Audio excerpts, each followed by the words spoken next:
All right, this slide is about states of consciousness.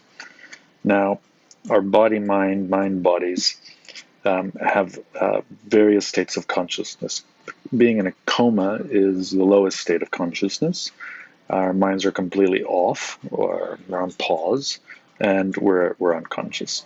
And between coma and sleeping, there's half a dozen different states, including being anesthetized. So our body's awakened from coma into sleeping state. And here there's deep to light sleeping. And while we're in deep to light sleeping, our minds are either still off on pause or we start dreaming. And dreaming is basically thinking with images. And it's very simple, primitive thinking process that all animals have. And here we're within our unconscious to our subconscious. So some of the dreams won't make any sense at all whatsoever, and others will be dreams that are subconscious dreams because they're, we it's about something that we have consciously put into our minds versus something that has unconsciously come into our minds. Then, as our body progresses and goes from light sleep into being awake, and we're awake on autopilot, which means that we're operating from the body images that we keep in our mind. And here, as far as our mind is concerned, it's thinking, though the proper word for that is mentating, because it's our mind that's thinking and not the body that's thinking.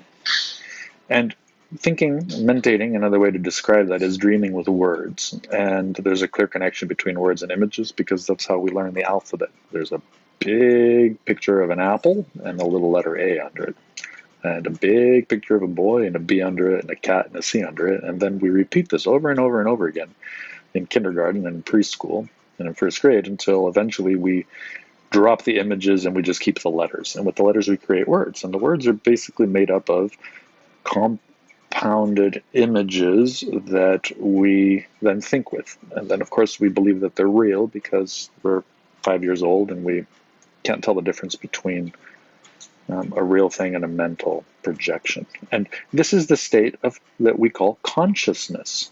We're really in a state of semi-conscious of our minds, a semi-conscious state of mind, and we're unconscious of our consciousness. And the range of consciousness goes from zombie to, robot to being woke, right? Which would be the highest range of mental consciousness. You're woke about something. You're mentally aware that, the man is out to get you, that the Illuminati are on a mission to do something, to globalize or whatever's going on, right? And these are all mental projections. And this is where people get confused because they go, there's zombies and there's, woke people on the planet.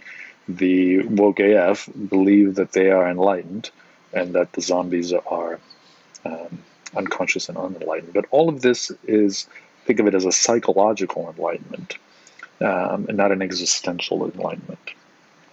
The next level is the body can be, you're a thinking, feeling body. You're alert and you're present as a body. There's no autopilot image. And your mind it's off. It's off, or you're in a state of no mind, basically. And you're up above your mind. Here you're down below your mind. And up here you are above your mind.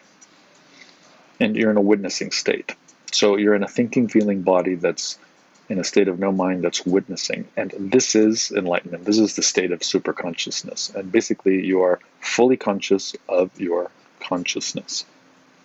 Now, in the past, if we go back 2,500 years, 1,000 years, even maybe 150 to 100 years, and in some parts of the world there are still people that are like this, aboriginals and people living in tribes in the jungles and stuff like that.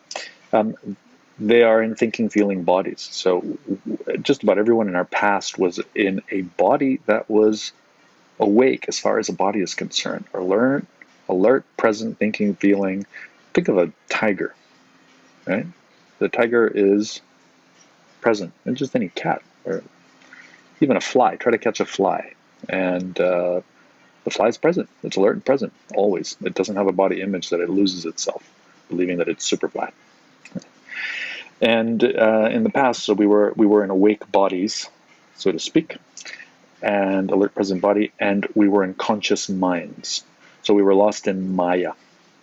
Our minds were projecting, but our bodies were awake. And awakening from mind, becoming enlightened, was a single step. And mind was very simple back then. I mean, you go back to the days of Gautam, the Buddha, and there were maybe 100 million people on the planet. There have never been 100 million, more than 100 million people, 110, 20 million people on the whole planet ever.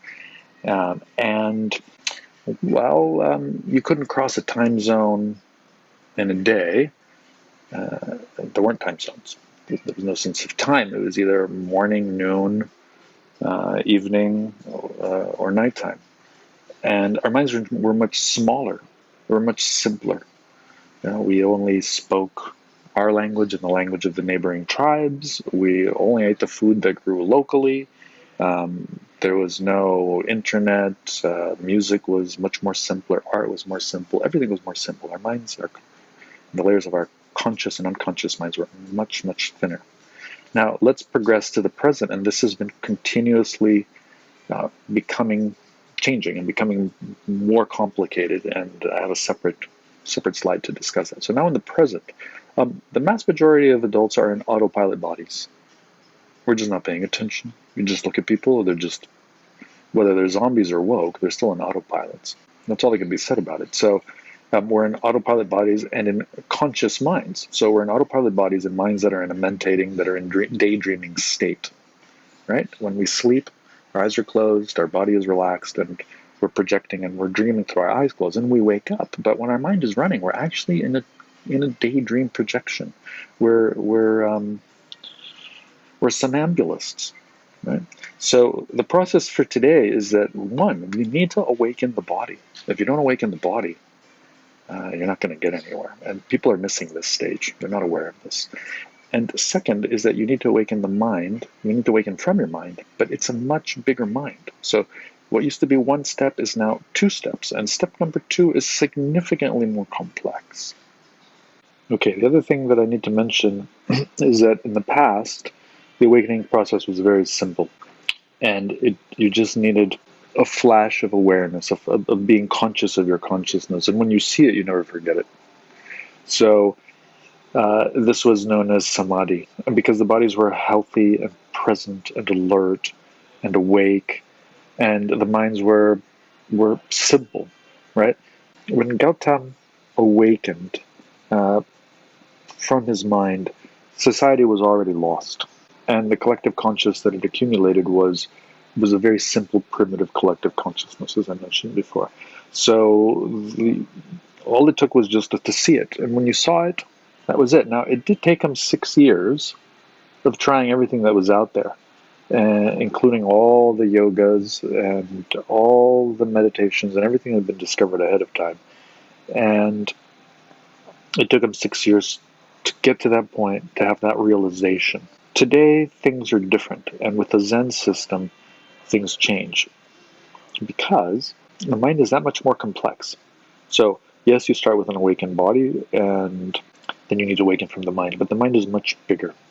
And today, there's 8 billion people, and the collective consciousness, the collective unconsciousness, from the days of Buddha till today, has gone from 100 million people to, there's been 100 billion humans that have lived and died on this planet in the last 2,500 years. So when the Zen system came out, there weren't that many people back then, but there were significantly more people than in the days of Buddha.